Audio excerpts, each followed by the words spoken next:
여러분 안녕하십니까? 오늘 금융통화위원회는 한국은행 기준금리를 현재의 3.5%에서 유지하기로 결정하였습니다. 먼저 국내외 경제 여건을 설명드린 후에 기준금리 결정 배경에 대해서 말씀드리겠습니다.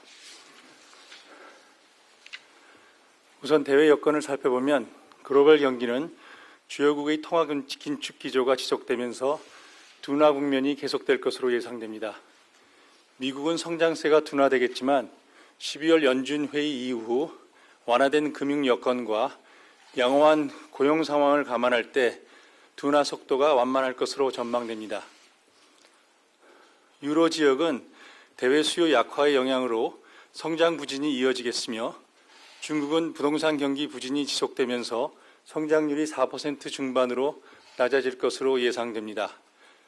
주요국의 인플레이션은 둔화 흐름을 이어가고 있지만 목표 수준으로 안정되기까지에는 아직 상당한 기간이 소요될 것으로 예상됩니다. 미국과 유로 지역의 2023년 말 소비자 물가 상승률은 3% 내외 수준으로 9에서 10%에 이르렀던 2022년 고점에 비해 크게 낮아졌습니다. 하지만 앞으로는 둔화 속도가 완만해질 것으로 예상되며 2% 수준으로 수렴하는 시기도 내년 하반기 이후가 될 것으로 전망되고 있습니다.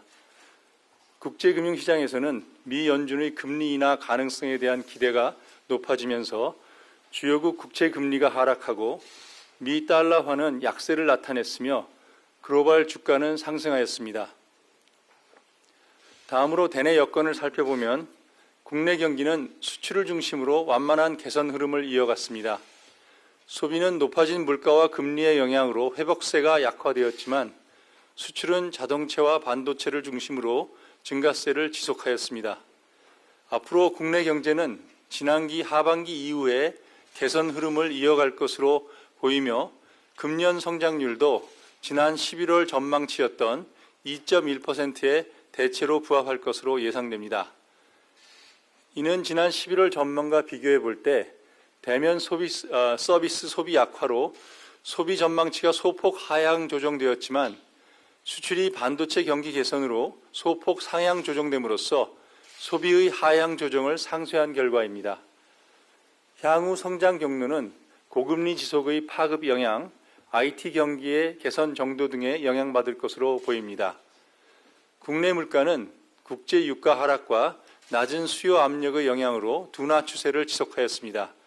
10월 중 3.8%까지 높아졌던 소비자 물가 상승률이 12월에는 3.2%로 낮아졌고 근원 인플레이션과 단기 기대 인플레이션도 각각 2.8%와 3.2%로 둔화되었습니다. 앞으로 국내 물가는 둔화 추세를 이어가겠지만 누적된 비용 압력의 파급 영향 등으로 둔화 속도는 완만할 것으로 예상됩니다. 소비자 물가 상승률은 당분간 3% 내외에서 등락하다가 점차 낮아질 것으로 보이며 연간 상승률은 지난 11월에 전망했던 2.6% 수준일 것으로 기대합니다. 근원 물가도 당초 전망에 부합하는 완만한 둔화 흐름을 이어가겠지만 금년 중 상승률은 2.3%로 예상됩니다. 다만 향후 물가 경로에는 국제 유가 및 농산물 가격 움직임, 국내외 경기 흐름 등과 관련한 불확실성이 높은 상황입니다.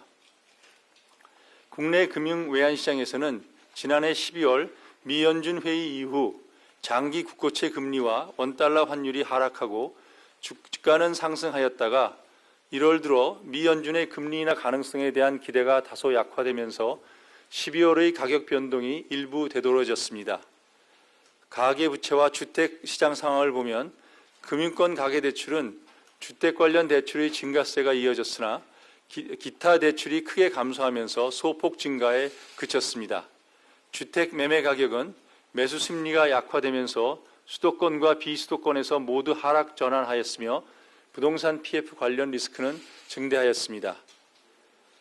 마지막으로 이 같은 대내외 정책 여건을 고려해 기준금리를 결정한 배경에 대해 말씀드리겠습니다.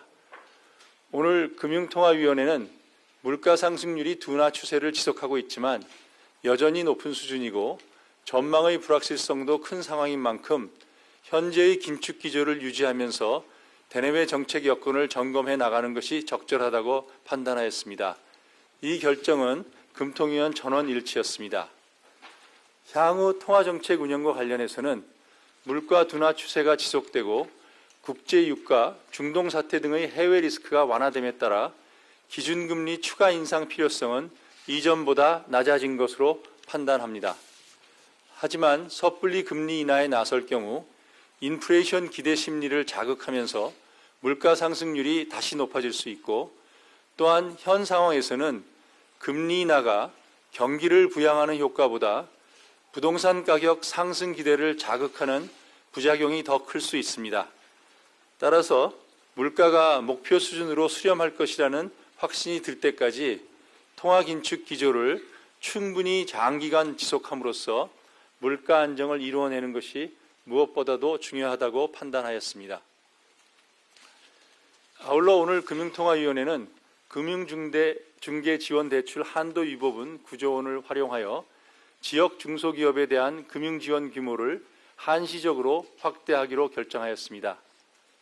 이는 금리 인하를 논의하기에는 시기상조인 상황에서 고금리의 부정적 영향이 취약업종과 지방소재 중소기업에 차별적으로 크게 파급될 것으로 예상되는 만큼 이들에 대한 선별적이고 한시적인 지원을 통해서 고금리 정책을 보완할 필요가 있다고 판단하였기 때문입니다.